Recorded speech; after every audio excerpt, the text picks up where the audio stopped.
Көмектесеңіз, өзім не істеп аттым? Мен балам ер тоқымның жөндеп жатырмын. Қазір саған ер тоқымның қалай пайдаланғаны үшін барлығын айтып берейін. Бұл біздің ата бабамыздың келе жатқан жылқының үстіне қоятын ер тоқым. Адамға жақсы мінсін деп, жақсы үстіне жайғасын деп қоятын ер тоқымыз.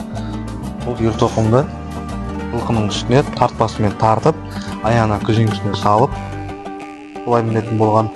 Мынау балам қазір сыртқа шыққаннан кейін жылқының ауыздығы ол септеледі.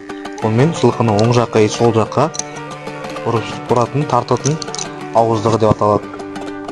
Содан кейін балам ер тоқымды алып шыққаннан кейін оның өзіне тартпасы болады.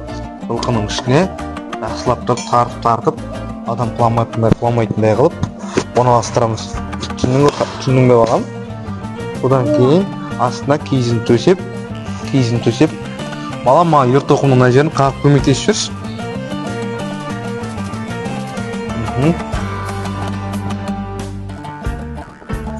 Анасың жүзін істеп жатсың. Балам, мен ер тоқымға төсейтін жапқышты тігіп жатырмын. Міне, оны да болдым. Қазір әкеңмен барып, жылқыға ер тоқымын төсеп, жапқысын жауып мінетін боласың.